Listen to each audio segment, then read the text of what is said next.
c'est Sonia, alias Simulator sur Instagram et tout pareil ici sur YouTube. Je suis super contente de vous retrouver. Je tenais à remercier toutes les nouvelles abonnées. Évidemment, un énorme merci à celles qui me suivent maintenant depuis plusieurs mois, voire plusieurs années, celles qui sont là depuis le début. Je vous remercie pour votre fidélité, pour vos messages, pour vos likes, pour votre participation tout simplement. Voilà, ça me donne juste envie de faire d'autres vidéos pour vous. Donc c'est des vidéos des fois qui sont super intéressantes et d'autres fois je sais, on les met dans le fond, en fond dans l'atelier histoire d'avoir une petite compagnie quand on coud. Eh bien je suis ravie de vous tenir compagnie pendant votre couture. Et je remercie d'avance toutes celles qui s'abonneront et qui rejoindront ma chaîne aujourd'hui. On se retrouve aujourd'hui pour une vidéo un petit peu particulière. J'avais envie de faire un focus sur la marque l'Americana Pattern. Ils ont un concept qui est assez innovant. Alors attention parce qu'ils vendent leurs patrons sur 3 plateformes. Ils les vendent sur Makerist, ils les vendent sur Etsy et ils les vendent sur leur site qui est également un site de formation. Les patrons sont au même prix sur les 3 plateformes. Cependant, si vous choisissez de prendre le patron sur leur plateforme de formation, vous avez toute la formation avec toutes les étapes. Alors j'ai trouvé le concept vraiment sympa. Notamment pour la couture de pantalons, parce que il faut savoir que l'Americana Pattern, pour moi, à mes yeux, c'est la spécialiste des pantalons et des jeans. Et là, en fait, il vous offre un cours de couture avec le patron adapté. Donc vous avez quasiment toutes les coupes de jeans et de pantalons possibles qu'elle vous propose, qu'il vous propose du coup, parce que je sais qu'elles sont mariées aussi dans la société, qu'il vous propose donc en patron et en formation. Et c'est assez bien fait puisque vous avez vraiment toutes les étapes, de la prise de mesure jusqu'à l'impression du patron, en passant par le lavage, la couture, de la braguette, l'assemblage de tout, le thermocollage, enfin vraiment, vous avez des vidéos, vous avez des détails, enfin voilà. Je veux vous montrer un petit peu tout ça, comment ça se passe, pour vous montrer que je pense que si vous souhaitez coudre un pantalon, ça peut être pas mal. Je vous dirai à la fin objectivement ce que j'en ai pensé, parce qu'il faut savoir que je ne suis absolument pas rémunérée pour faire cette vidéo. J'ai payé moi-même mes patrons, même si j'ai eu une très gentille proposition de la part de l'Americana Pattern quand j'ai fait mon sondage sur Instagram, parce que j'hésitais entre 2 coupes de jeans. Donc j'hésitais entre le bootcut, le pantalon caramel ou le praser, le skinny. Du coup, j'ai fait un sondage sur Instagram pour savoir lequel vous préfériez et les votes ont été largement gagnés par le pantalon praser. Donc voilà, c'est celui que je vais coudre aujourd'hui. Donc je vous emmène avec moi dans toute la couture. On va démarrer, je vais vous montrer un petit peu comment ça se passe sur la plateforme.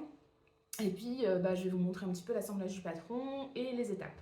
Cette vidéo n'a pas pour but d'être un tutoriel ni un pas à pas. Je vous montrerai ce que je peux vous montrer en sachant que c'est quand même toujours très très long de rajouter à chaque fois le fait de filmer en même temps qu'on coud. Donc je vais essayer de vous emmener dans un maximum d'étapes et on va voir comment ça se passe. J'espère que cette vidéo vous plaira. En tout cas, n'hésitez pas à commenter, à liker, à partager et on se retrouve tout de suite pour le début de cette couture. Voilà, donc on a le tableau des tailles qui est présenté, donc je pense que je vais partir sur la taille 38 puisque je fais 73, 72 en tour de taille, 93 en tour de bassin, le tour de cuisse, je peux pas mesurer mais j'ai des petites cuisses donc ça devrait passer. Alors je vous avoue que là en bas, ça n'a pas vraiment éclairé ma lanterne pour choisir ma taille. Mais j'ai fini par choisir le 38. Donc en fait, à chaque fin de chapitre, vous avez, comme on l'a vu, une petite croix pour dire que vous avez terminé. Et ce qui fait que la prochaine fois que vous vous connecterez, vous passerez directement au chapitre suivant. Donc sur la gauche, là, vous pouvez voir tous les chapitres. Voilà, pose des passants, ourlet bas, enfin, il y a vraiment toutes les étapes qui sont détaillées. Et vous avez des petites croix qui sont cochées quand vous avez dit que vous aviez terminé l'étape. Donc là, j'en suis au téléchargement des patrons. Donc on vous propose le patron au format A4, A0, vidéo projection. Vous avez également la possibilité de télécharger les instructions de montage, ce que je n'ai pas fait puisque j'ai suivi les étapes directement sur le site.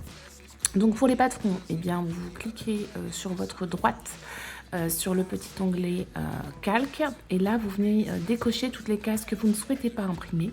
Donc moi j'ai conservé uniquement la taille 38 puisque je vais le réaliser en taille 38. On va tester, on va voir, c'est une toile, on va voir ce que ça donne.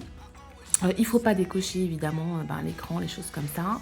Et vous lancez l'impression en taille réelle ou en échelle personnalisée à 100%. Voilà, moi c'est fait. Un petit café et on va passer à une étape que je n'aimais pas avant mais qu'aujourd'hui j'apprécie, qui est l'étape de l'assemblage du patron PDF. Donc première étape, on découpe les marges de droite et en bas sur chacune des feuilles. Donc pour ce faire, cette fois-ci, je n'utilise pas mes ciseaux, mais un massicot que j'avais trouvé chez Nose. Donc c'est un massicot Fiskars. Alors, c'est sympa parce que ça va vite, mais bon, le ciseau, je trouve que c'est quand même un petit peu plus précis. Comme j'étais pressée pour pouvoir filmer la vidéo, je me suis servi du massicot. Mais vous verrez par la suite que je reprends certaines découpes au ciseau. J'aime quand c'est vraiment très précis et être sûre que je pose les feuilles au bon endroit.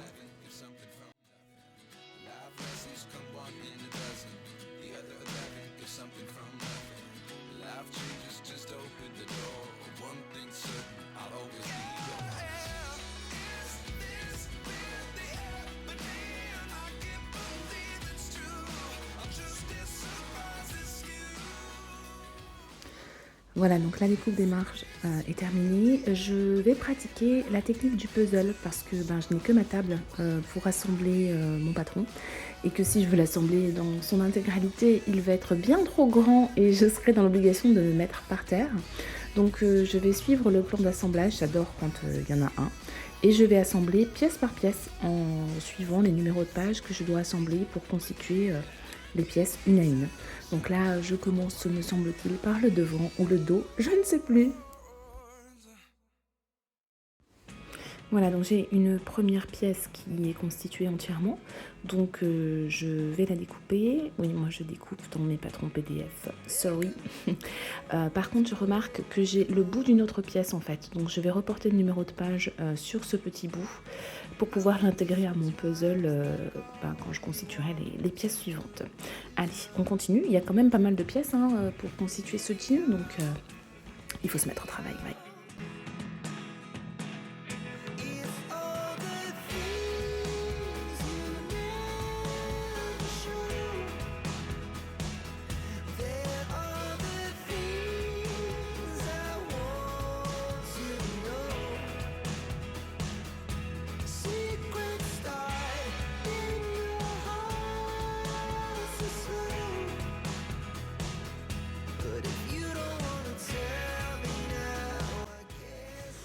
Alors concernant l'assemblage de ce patron, j'ai pas eu de problème particulier. J'ai trouvé que le PDF se montait plutôt bien, les lignes tombent en face les unes des autres en suivant les repères. Donc c'est déjà plutôt une bonne chose, parce que malheureusement, ce n'est pas toujours le cas.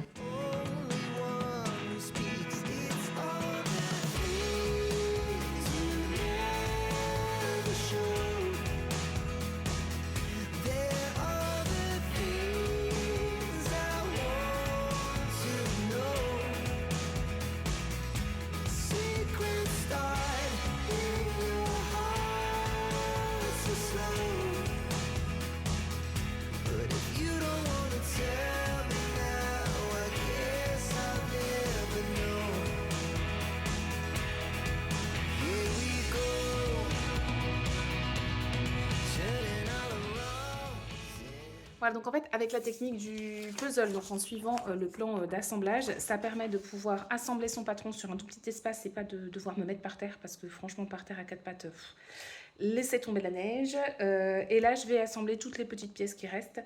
Donc, on se retrouve à l'étape suivante. Alors, donc là, on est du côté des tissus. Donc ça, c'est plutôt gabardine. Là, on a de la double gaze, ce sera pas utile. Mais là, on a les jeans.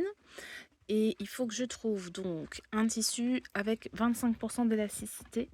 Donc j'aimerais me faire le praser en jean. J'avais mis de côté les deux jeans là qui ressortent beaucoup plus foncés qu'ils ne sont. C'est vraiment des jeans clairs. Donc il y a celui-ci, il me faut 25% d'élasticité. Je crois que celui-là il a rien. Je crois que ça c'est un 100% coton, donc celui-ci c'est mort. Celui-ci éventuellement, il faut que je regarde. Je pense que oui. Et sinon, alors dans ceux-là, peut-être le gris, je sais pas ce que j'ai en même temps, je crois pas que j'en ai beaucoup de celui-là. Peut-être que celui-ci aussi aurait ce qu'il faut en élasticité, à voir, je vais regarder. Là, on est sur du chemise, le blanc, je crois qu'il a un peu, je suis pas sûre. À fleurs, non, il n'a pas d'élasticité. Celui-ci, peut-être un peu d'élasticité aussi. Bon, en même temps, j'ai envie de dire, je pense que pour le premier, je vais le coudre dans celui-ci. C'est un jean qui vient de chez Dress & Stephen. Ça me fera une toile. Je ne serais pas dégoûtée si je l'ai pas raté aussi, enfin si je l'ai raté ou si c'est pas la bonne taille. Donc je vais couper mon jean du coup dans celui-ci. On va juste vérifier ensemble l'élasticité. Voilà, alors là on voit beaucoup mieux la couleur. Maintenant on va tester l'élasticité du tissu. Je vais juste prendre une règle. Je prends ma règle.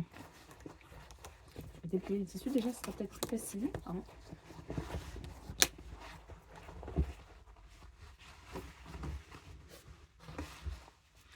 Voilà. Donc, je prends ma règle. On a 10 cm qui arrive là. Donc, je pars d'ici. J'attrape un bout de 10 cm là et je tire. Moi, j'arrive à 13,5. Donc, les 25, on y est largement celui-ci.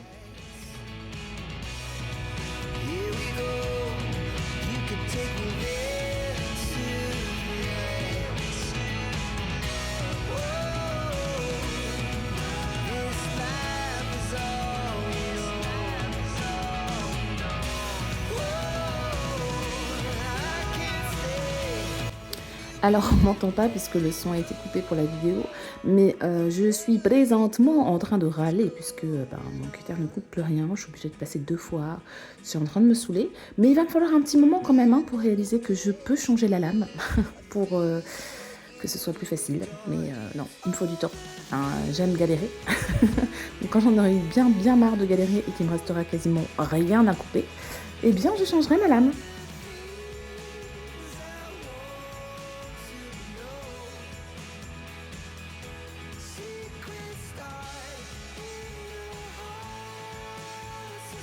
Là, ça y est. Assez, c'est assez. Je change ma lame pour plus de facilité. Et effectivement, on voit que là, ça va beaucoup plus vite. Malheureusement, il me restait que 2 pièces à couper.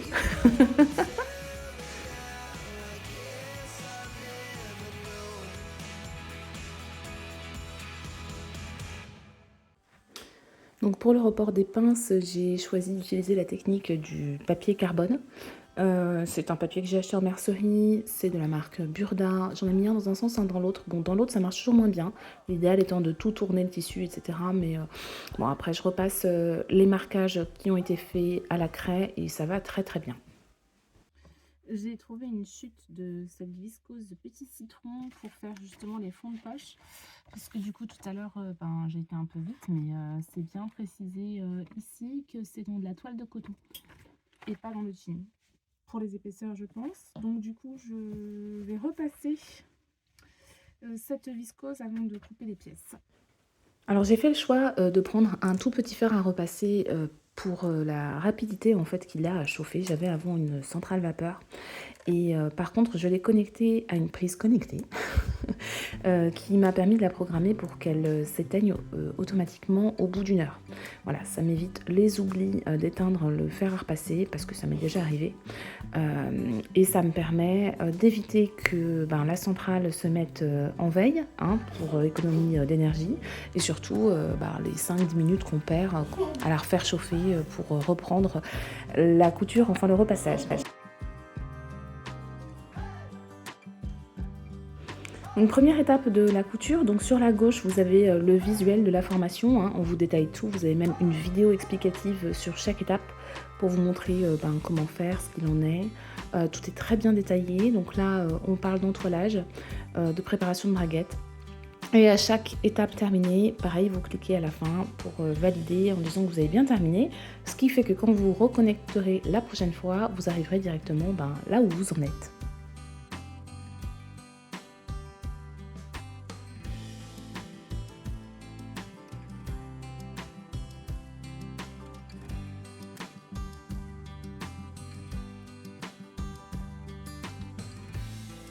Étape suivante, donc surjeter le côté là.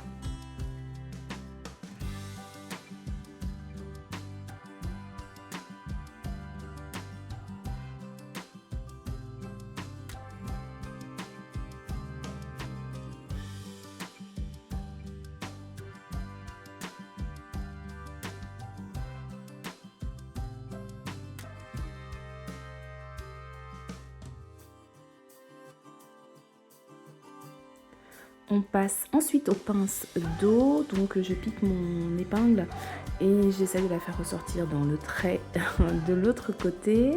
Voilà, donc je prépare les deux pinces sur la jambe droite, puis sur la jambe gauche.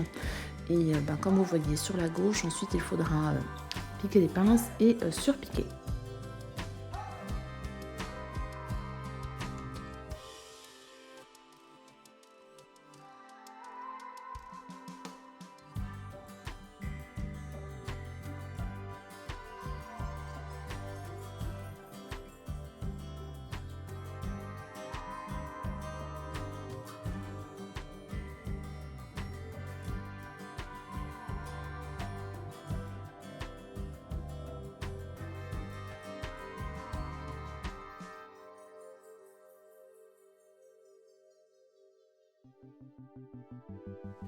Voilà, donc cette étape est un peu longue, mais je prends mon temps pour la réaliser puisque c'est ce qui fera que le saillant du vêtement sera bon, c'est que les pinces soient bien réalisées.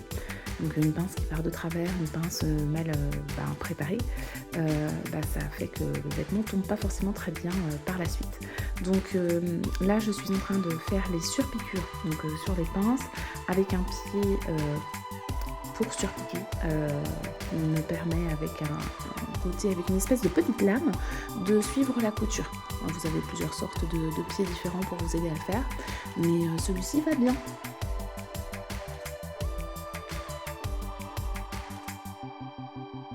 Voilà, donc je vous mets parfois sur la gauche le visuel des étapes sur le site, donc sur la formation, mais moi j'ai toujours mon téléphone à côté et je suis au fur et à mesure pour connaître les étapes suivantes.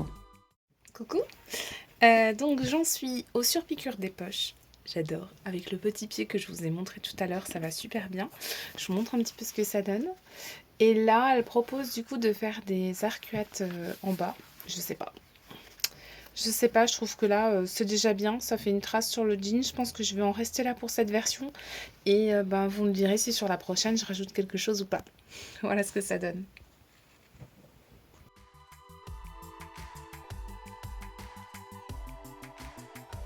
Chaque point, toutes les fois, ça détend, ça fait du bien. Franchement, ça fait du bien. Aloha, nous sommes aujourd'hui le mercredi 15 mai. C'est l'anniversaire de mon petit chat qui fête ses 6 ans. J'avais quand même envie de me prendre un petit moment pour moi dans cette journée pour coudre. Et en fait, on arrive typiquement dans le genre de situation où d'habitude, je lâche le projet. Je m'explique. Donc, je m'installe, je me suis fait un petit thé matcha dans une tasse qui m'a été offerte. Bisous, tu sais. Donc en fait, j'explique le pourquoi du comment. C'est-à-dire que en gros, quand j'ai commencé un gros projet, que j'ai pas eu après de grandes sessions de dispo, je sais plus où j'en suis dans ce projet.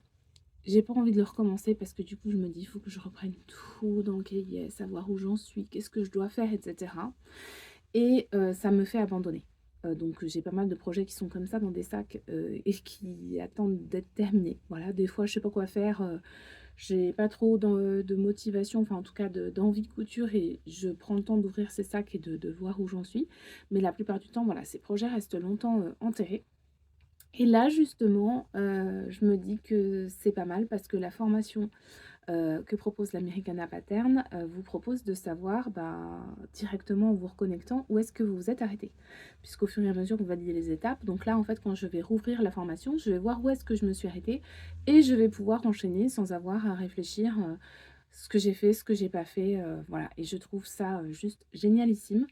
Donc je vais boire mon petit thé, me remettre en route la formation pour voir l'étape suivante. Et allez, je vais m'offrir une petite session d'une petite demi-heure couture, mais c'est toujours ça. À tout de suite, mais en couture. Donc, elle nous demande de vérifier les pièces parce que c'est vrai que la pièce braguette, ça dépend si on la coupe sur l'endroit ou l'envers, on l'aura pas dans le même sens. Donc, pour vérifier qu'on soit bien dans le bon sens, donc puisqu'elle doit être cousue sur le côté gauche porté, on a évidemment les photos et toutes les explications. Et coup de chance, j'ai bien coupé ma braguette dans le bon sens. Donc, je peux passer aux étapes suivantes pour l'assembler, à savoir tracer un trait à 1 centimètre. Voilà, je viens d'enfiler du coup ma recouvreuse avec les fils, enfin à peu près de la même couleur que les surpiqûres. Alors pour celles qui ont peur de la recouvreuse, qui ont l'impression que c'est un truc super difficile à gérer, c'est pas du tout le cas. Donc là, je fais un recouvrement avec 2 aiguilles. Donc j'ai la tension de 2 aiguilles à gérer, voilà. Et à l'intérieur, donc pour l'enfilage, en fait, il y a un seul boucleur. Donc bon, là, il y a tout un chemin qui est très bien expliqué ici, mais en fait, il y a un seul boucleur en dessous. Alors attendez, celle-ci, elle est pratique parce qu'elle s'ouvre des 2 côtés et elle est sale d'ailleurs, hein. Mais en fait, voilà, il y a un seul boucleur. Donc c'est hyper rapide et hyper facile à enfiler. La seule variante, c'est les aiguilles que vous allez mettre sur le dessus. Donc soit vous allez en mettre 2, il y en a certaines qui font pour 3, soit vous allez mettre à droite, à gauche, ou alors les 2 aux emplacements les plus espacés.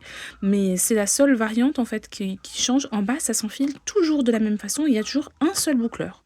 Voilà, donc j'en profitais juste pour faire le petit point, parce que c'est pas du tout compliqué à enfiler, moins qu'une surjeteuse en tout cas. Je vais remonter le pied en passant par là.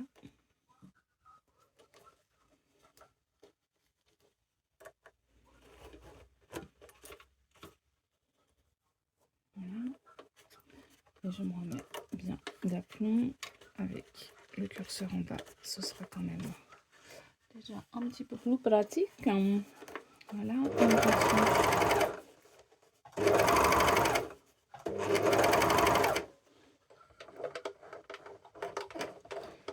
Voilà. Alors, j'ai pas été super droite parce qu'à un moment, j'ai pas regardé au bon endroit, mais ça devrait le faire quand même.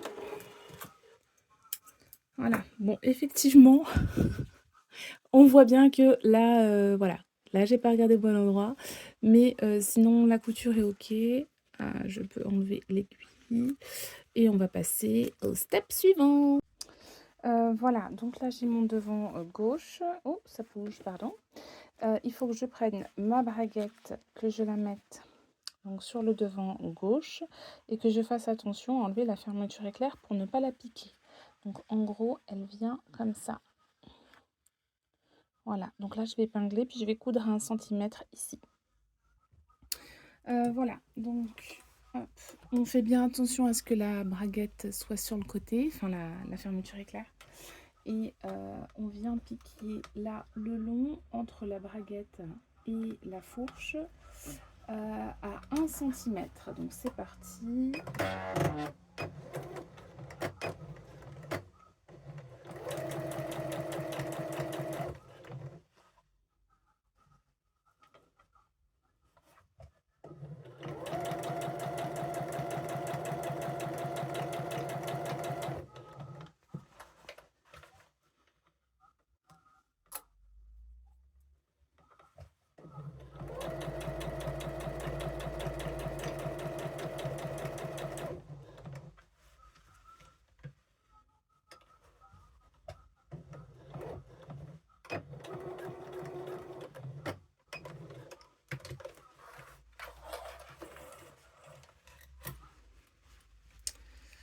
Donc voilà ce que ça donne. J'ai cousu à 1 centimètre sur le bord.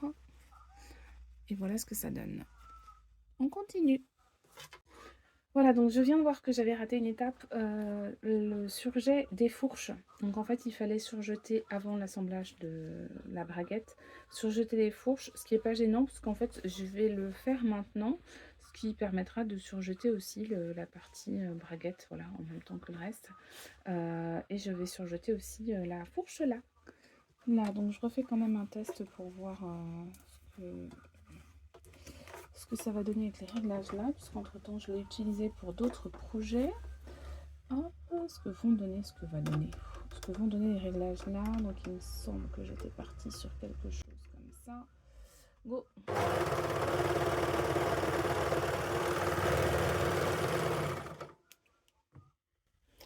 Alors sur l'endroit on est plutôt pas mal, sur l'envers aussi, et mais ouais, ben écoutez, on est plutôt bien. C'est parti.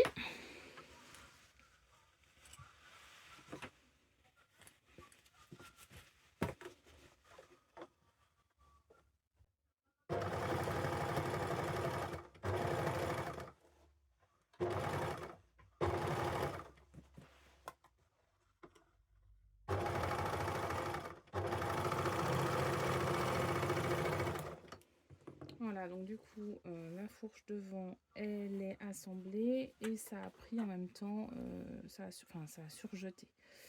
J'ai aussi le surjet de la partie braguette. C'est plutôt pas mal. Je fais le deuxième devant, pareil, sur la fourche.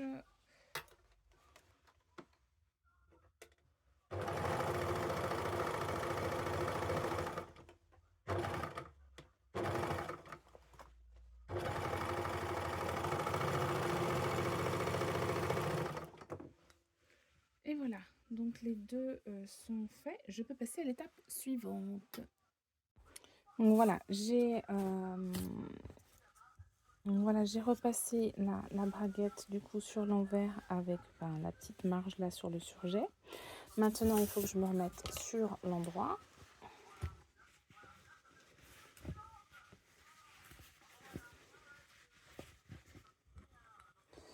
Hop. Je le replacerai, je mettrai des pinces après, mais en gros, il faut que je prenne le gabarit. Voilà, que j'ai tracé dans du carton et que je vienne marquer là le contour.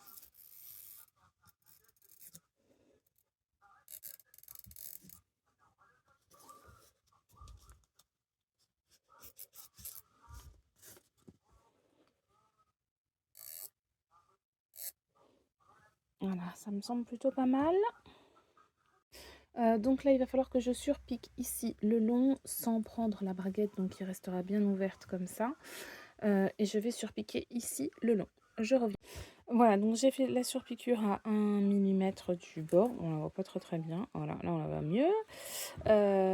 Et maintenant, je pense qu'il va falloir passer par là, mais je vais lire les étapes suivantes. Donc voilà, j'ai la surpiqûre, la double surpiqûre de la braguette. Bon, il faut que je coupe les fils, hein. La braguette que du coup je vais pouvoir relâcher, enlever l'épingle pour qu'elle redescende. Mais concrètement, on en est là.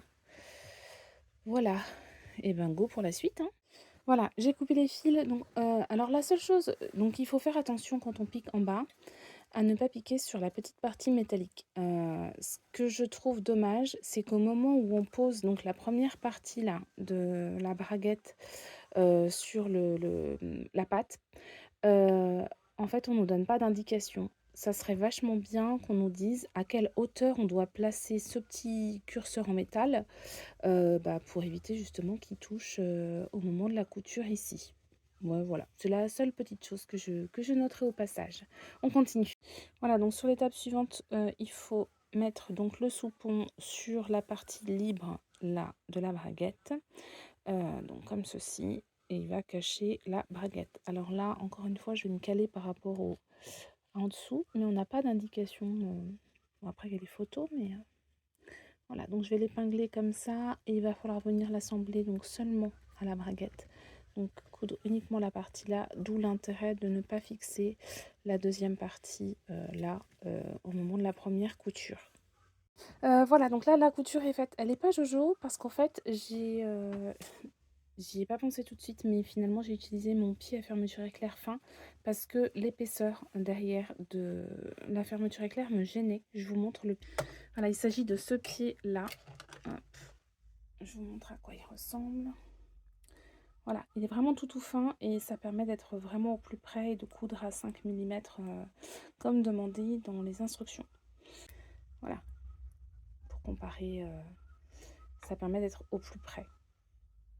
Donc c'est un pied que j'avais eu chez AliExpress. Je vous mettrai le lien en barre d'infos si jamais ça vous intéresse.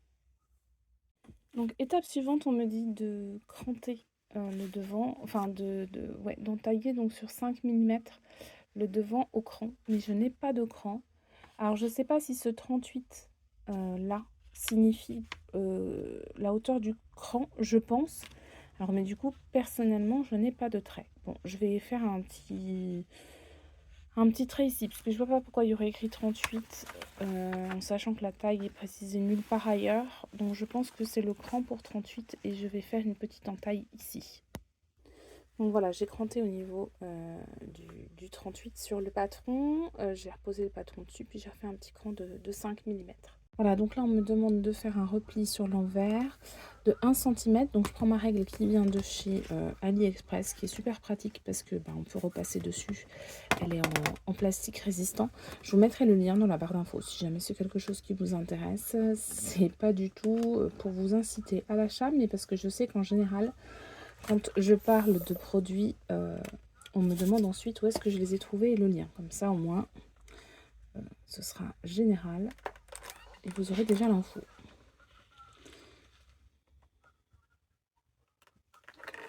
Voilà, donc là vous voyez j'ai mis un coup de vapeur et la règle n'a pas bougé. Mais du coup je sais que tout le long là je suis à 1 cm. Allez, je me fais la dernière étape pour aujourd'hui. Après il faudra que j'arrête. Je reviendrai bientôt, je ne sais pas quand. Donc il faut que j'assemble la fermeture éclair que je viens de la plaquer là. On va se mettre sur ma table de coupe, ce sera plus pratique. Voilà, donc là en gros, il faut que j'ouvre ici. Donc ça, je vais bloquer peut-être avec... Oh. Elle vous pète entre les doigts aussi, ces pinces-là. Ou si vous les payez plus cher, du coup, elle vous pète pas entre les doigts. Je suis curieuse de savoir parce que c'est quand même méga relou. Chaque fois. Et puis des fois, ça fait mal en plus. Donc, alors, je vais par contre attendre. Voilà, puis pour les enlever, laisser tomber. Que ce soit à la même hauteur. Voilà. Donc là, on est pas mal.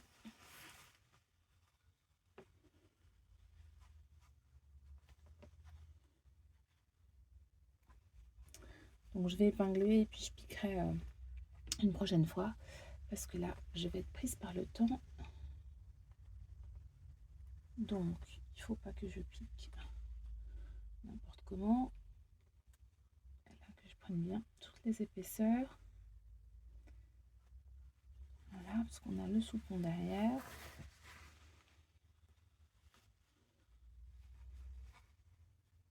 Il laisse un petit peu de marge quand même. Non merci, voilà, j'ai eu plus de batterie. Que je laisse un petit peu de marge quand même pour pas qu'à chaque fois la braquette elle se prenne dans le bord du tissu. Même s'il va être surpiqué, c'est mieux. Voilà, bah écoutez, je vais épingler ça et puis on se retrouvera une prochaine fois.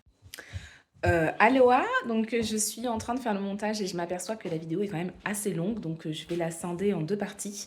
Je vous donne rendez-vous bientôt pour découvrir la deuxième partie de cette couture, à savoir si j'aurai réussi ma braguette, si le patron m'ira, et ce que j'aurais pensé au final de cette couture.